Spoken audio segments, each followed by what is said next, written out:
écoutez, je m'appelle donc Jésus de Carlos, je suis coordinateur du projet éducatif territorial à la ville de La Courneuve depuis 2013. Et je travaille à créer des alliances entre les différents acteurs éducatifs du territoire pour favoriser la réussite scolaire et éducative des 3-25 ans. Voilà, ça c'est pour poser le cadre. Pour préciser plus clairement l'orientation, la ville de La Courneuve est une ville volontariste sur le plan éducatif depuis plusieurs décennies, avec des politiques éducatives à la fois pour la jeunesse, l'enfance, la petite enfance, et d'une manière générale pour l'ensemble des acteurs. Et puis, pour le coup, elle est à l'origine d'un projet éducatif local dans les années 80, qui ensuite s'est transformé depuis à peu près 2013 en projet éducatif territorial, avec un programme d'action assez innovant. Et puis maintenant, depuis 2019, cette démarche collaborative locale, territoriale, c'est important, se structure dans un programme de cité éducative avec 16 actions fortes co-construites avec les acteurs. Donc c'est une démarche, je dirais, à la fois participative, parce qu'elle est issue d'ateliers dans lesquels les associations, les parents, les enseignants, les animateurs, les ASEM, les AESH, voilà, tous ont participé à la construction à la fois du diagnostic de territoire, mais aussi à construire les actions. Aujourd'hui, ce projet de cité éducative, il est sur 3 axes: la question de la santé, la question du handicap et la question de la coéducation. Alors, je dis ça, c'est les 3 axes principaux, mais en réalité, aujourd'hui, on a été rattrapé notamment par la situation du Covid sur les questions du numérique. C'est pour ça que je vais peut-être en développer quelques-unes pour faire écho d'ailleurs à l'intervention de M. Auduc de tout à l'heure. Par exemple, l'enjeu de mieux connaître le territoire pour les enseignants qui arrivent, mais aussi pour travailler sur les représentations fausses qu'ils ont par rapport à ce territoire. Depuis plusieurs années, avec le service jeunesse et maintenant avec le service éducation, on met en œuvre une journée de découverte pour les nouveaux enseignants, donc pour les 3 collèges, pour les 3 lycées et pour les 24 écoles maternelles et élémentaires. Elles ont eu lieu le 18 septembre et le 9 octobre. Il va y en avoir une 3e pour le second degré au mois de novembre. Et c'est un parcours dans la ville, avec au début une présentation sociodémographique des caractéristiques pour connaître justement la population, à la fois ses difficultés mais ses ressources.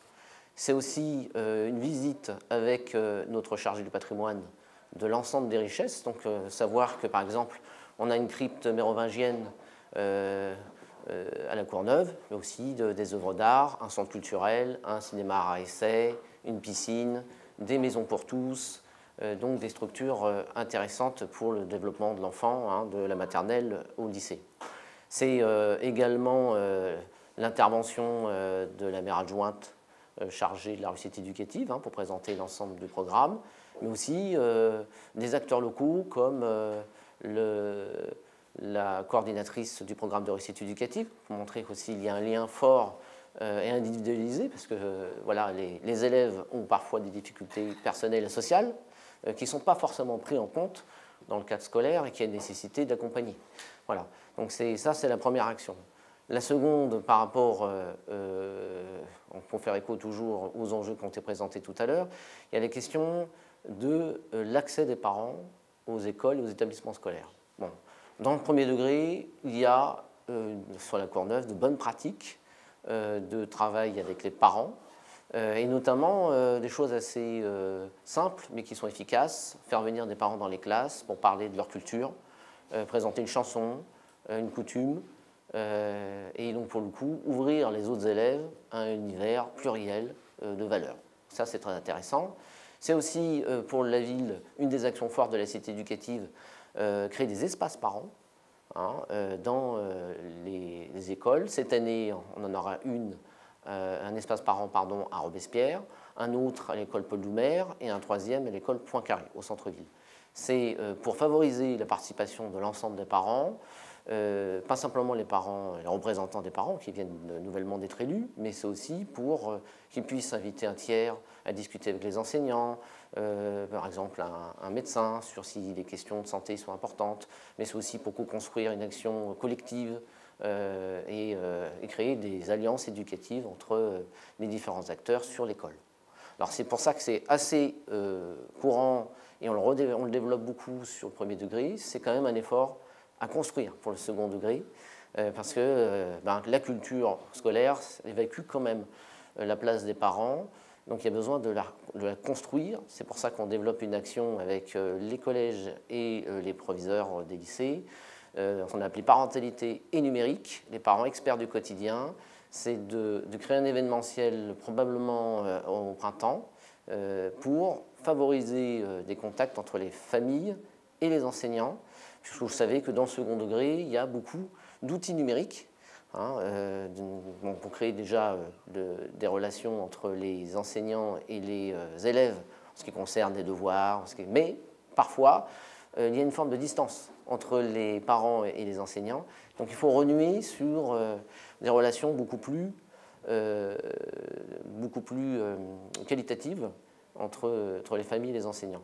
Alors les ressources du territoire vont y participer puisque souvent on a des structures municipales qui participent, ils font de la médiation entre notamment les maisons pour tous qui aujourd'hui accueillent des familles vulnérables et soutiennent la parentalité. Mais aussi des associations comme la vôtre qui travaillent sur le décrochage. Voilà, donc je tiens à saluer cet effort qui est important.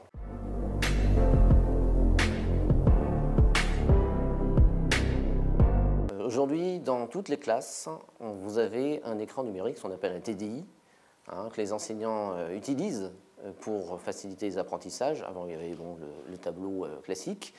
Mais pour le coup, ça permet, cet outil, de pouvoir mettre des supports beaucoup plus fluides, parfois beaucoup plus colorés, beaucoup plus complexes, sur des sujets qui étaient évités avant. Donc pour le coup, l'ouverture sur le monde est beaucoup plus importante. Sous réserve bien sûr d'une formation qualitative, formation qui est aujourd'hui dispensée par l'inspection, puisqu'il y a un enseignant qui est chargé de former les autres enseignants aux outils numériques et l'utilisation des tablettes. Alors ce que vous évoquez, c'est le déploiement d'un certain nombre de tablettes pour l'ensemble des élémentaires. Ça part d'un constat, constat assez relatif d'ailleurs sur la Courneuve, qui a beaucoup été médiatisé sur d'autres, du point de vue général de l'éducation nationale, c'est la question de la continuité éducative à assurer en cas de confinement, puisqu'au mois de mars, il y a eu un confinement, et de la rupture de la continuité éducative entre l'enseignant et les familles, puisque l'enseignement s'est fait à la maison sur cette période-là. Et on a pu constater qu'il y avait un certain nombre de décrocheurs, d'enfants qui ne bénéficiaient pas ou qui n'avaient pas accès au contenu pédagogique proposé par les enseignants, soit par manque d'outils dans la famille, soit parce que les méthodes pédagogiques n'ont pas été définies forcément avant pour créer ce lien et cette communication. Donc la ville souhaite, mais pas que la ville, dans le cadre de la cité éducative, déployer cet outil qui restera pour le coup sur deux plans, comme un outil pédagogique comme un autre dans la classe, et les enseignants seront probablement formés avec le réseau Canopé, qui est un réseau de formation pour les enseignants.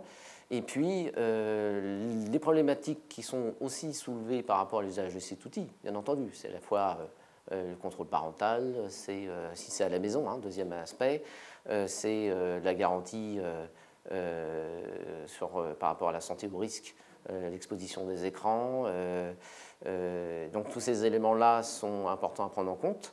Aujourd'hui, il y a des garde-fous qui sont possibles, notamment bloquer ces tablettes pour pas qu'on ait accès aux paramètres, empêcher qu'il y ait accès aussi à Internet, utiliser simplement ces tablettes avec un téléchargement juste des exercices ou de travaux prévus par les enseignants préalablement. Donc on voit qu'en période de reconfinement partiel ou de fermeture de classe, comme il a pu se produire quelque temps, eh bien, c'est un outil qui peut permettre de créer quand même cette continuité éducative qui manquait entre les familles et les enseignants. Alors, la problématique que vous soulevez de formation et de maîtrise des outils numériques, c'est un autre sujet, à la fois pour les parents et à la fois pour les enfants. Donc, ce qu'on va proposer, c'est un groupe de travail aux parents pour construire cette offre de formation et qui nous permettra de répondre aux besoins des familles les plus vulnérables qui n'ont pas accès à ces outils d'une manière commune, comme on fait d'ailleurs depuis plusieurs années. Lorsque je vois la jeunesse est formée aux outils numériques depuis des années via les maisons pour tous et les maisons de jeunes, donc la question de l'offre de formation sera développée à partir de ce groupe de travail pour mesurer exactement ce que les parents ont besoin et leur donner accès. Voilà.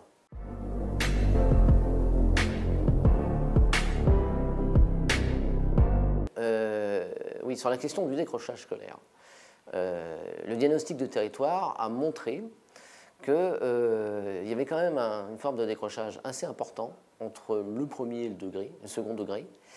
Donc le passage en cycle 3 du CM2 en 6e. Et aujourd'hui, il y a nécessité de renforcer les passerelles et des actions de découverte des établissements du second degré pour les CM2.